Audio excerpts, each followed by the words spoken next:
जय गुरुजी, शुक्राना गुरुजी। सारी संगत को जय गुरुजी। आज मैं आप सबको बताऊंगी गुरुजी ने क्यों कहा था कि दशवंत ज़रूर करना चाहिए। बहुत ही अच्छी इन्फॉर्मेशन दूंगी इस वीडियो में, इसलिए वीडियो को लाइक करके चैनल को सब्सक्राइब कर देना और कमेंट्स में जय गुरुजी लिखना मत भूलना। संगत जी, दशवंत क्या होता है? दशवंत होता है किसी की आय का 10वां हिस्सा, मतलब 10% ऑफ योर अर्निंग, जिसे किसी को आर्थिक रूप से दशमांश के रूप में और सीधे दान करना चाहिए या गरीबों में दान करना चाहिए। ये भी एक बहुत बड़ी सेवा है। गुरुजी हमेशा समझाते आए हैं, दान हमेशा गुप्त करो। जो दान सबको दिखाकर किया जाए वो दान नहीं, दिखावा होता है और उसका रिजल्ट भी कुछ नहीं मिलता, क्योंकि आपने दान नहीं, शो ऑफ किया है। ऐसे ही सेवा भी 10 के मत किया करो, सेवा भी गुप्त करो। जो करना है वो अनकंडीशनल करो, तभी तो रिजल्ट भी अनकंडीशनल ही मिलेगा। जिस काम में स्वार्थ हो उसका कोई रिजल्ट नहीं मिलता। संगत जी, ज़रूरी नहीं दान पैसों से हो। दान मंदिरों में भोग के लिए भी हो सकता है या गरीबों के लिए कपड़े, ब्लैंकेट या खाने का भी हो सकता है। इसी को दशवंत कहते हैं। इसको मैं एक छोटे से सत्संग के थ्रू समझाती हूँ। एक संगत अंकल कार मैकेनिक थे। उनका अपना छोटा सा एक गैरेज था जिसमें वो खराब कारों को ठीक करते थे। वो एक गरीब कार मैकेनिक होने के बावजूद दूसरों की हमेशा मदद करते थे और वो गुरुजी को बहुत मानते थे और उनकी दशवंत की बात तो वो बहुत अच्छे से मानते थे। उनकी आंटी भी बहुत धार्मिक विचारों वाली थी और वो हमेशा कहती थी, गुरुजी हमें दें तो हम गरीबों की मदद क्यों ना करें।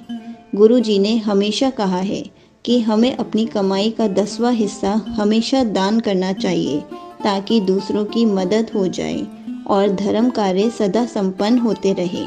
बस गुरुजी का हाथ हमेशा हमारे सर पर रहे तो हम गरीबों की सेवा करने के लिए कभी मुंह नहीं मोड़ेंगे।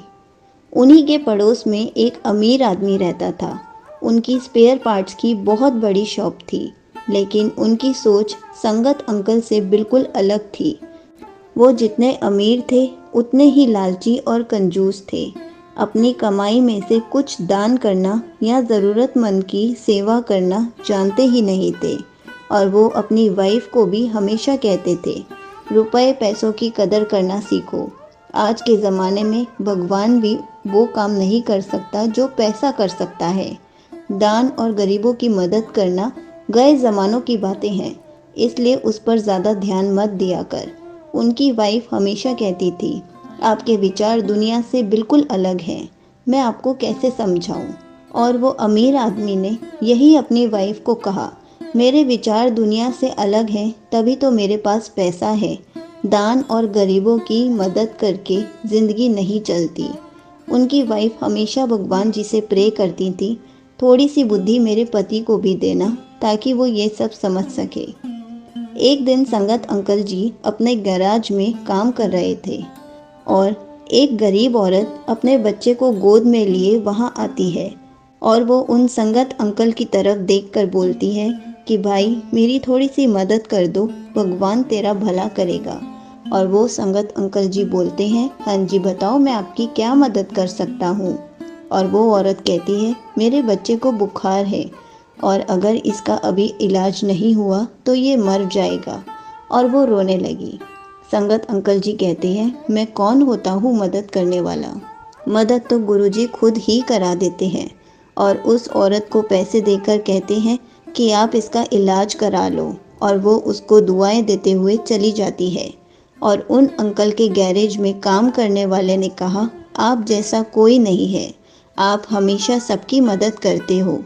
और संगत अंकल जी कहते हैं, गुरुजी जैसा कहते हैं मैं उसी पर चलता हूँ, उनकी राह पर चलने से मुझे बहुत खुशी मिलती है। उसी टाइम वो अमीर आदमी उन संगत अंकल के पास आकर अपने स्पेयर पार्ट्स के पैसे मांगते हैं और कहते हैं कि तूने पूरे महीने के स्पेयर पार्ट्स के पैसे अभी तक नहीं दिए हैं, तूने कहीं वो पैसे फिर से किसी को दान तो नहीं कर दिए, क्योंकि जब भी तूने मुझे पैसे देने होते हैं तू यही कहता है कि मेरे पास नहीं है, और तू गरीबों को पैसे दान कर देता है, मदद कर देता है। तो वो अमीर आदमी ये कहकर चला जाता है कि मुझे पूरे महीने के पैसे कल ही चाहिए, नहीं तो नेक्स्ट टाइम से स्पेयर पार्ट्स नहीं दूंगा। वो इतना पैसा होने के बाद भी कितना घमंडी है, पर कभी किसी की मदद नहीं करता। तो संगत अंकल घर जाते हैं और अपनी आंटी को वो हर महीने कुछ पैसे सेव करने को देते थे, तो उनसे पैसे लाकर अमीर आदमी को दे आते हैं। तो अमीर आदमी खुश हो जाता है और कहता है, एक सलाह दूं, बुरा मत मानियो। पैसा कमाता है तो जोड़ा भी कर, गरीबों में मत गवाया कर। इस दुनिया में कोई किसी के काम नहीं आता, सिर्फ पैसा ही काम आता है। संगत अंकल ने कोई जवाब नहीं दिया और चुपचाप वहाँ से चले जाते हैं।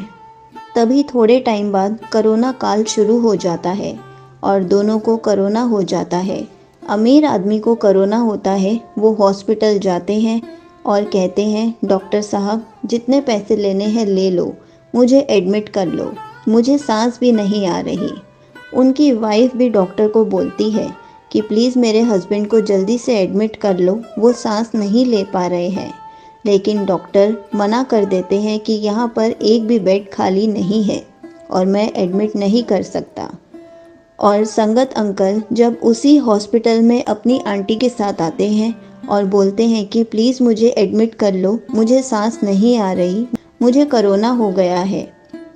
तो डॉक्टर को एकदम से याद आ जाता है कि जब मैं डॉक्टर की पढ़ाई कर रहा था, मेरे पास फ़ीस देने के भी पैसे नहीं थे, तो इन्होंने मुझे फ़ीस पे करने के लिए हेल्प की थी, नहीं तो मैं डॉक्टर नहीं बन पाता। तभी वो उन संगत अंकल को देखकर कहते हैं, अरे आप तो भगवान का रूप है मेरे लिए, आपने मेरे को पैसे देकर हेल्प की थी, मैं आपकी कैसे मदद नहीं करूँगा। मैं आपका इलाज बिल्कुल फ्री में करूँगा, और अगर यहाँ पर बेड नहीं है तब भी मैं कहीं से एडजस्ट कर ही दूँगा, लेकिन मैं ही आपको ठीक करूँगा, क्योंकि आपने मेरी उस टाइम पे बहुत मदद की थी। और उन संगत अंकल के लिए बहुत सारे लोग हेल्प करने के लिए उस हॉस्पिटल में खड़े हुए थे। और संगत अंकल को वो डॉक्टर अंदर ले जाता है ट्रीटमेंट के लिए, और अमीर आदमी ये देखकर रो पड़ता है और कहता है कि लगता है ये पैसा भी मेरी जान नहीं बचा पाएगा, और उन संगत अंकल को बिना पैसे के इलाज मिल जाएगा, क्योंकि उन्हें दान पुण्य का फल मिल गया। गुरुजी ने डॉक्टर को और बाकी लोगों को उनकी हेल्प के लिए भेज दिया। फिर अमीर आदमी को मंदिर में एडमिट किया जाता है, वहाँ बेड अवेलेबल था, और उनकी आंखें खुल जाती हैं और वो बोलते हैं, मैंने भगवान की कदर नहीं की, पर तब भी उन्होंने मेरी जान बचा ली। अब से मैं भी गुप्त दशवंत ज़रूर करूँगा।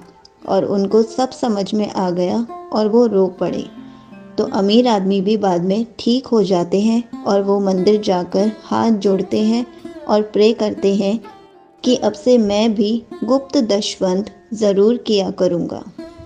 जय गुरुजी, शुक्राना गुरुजी।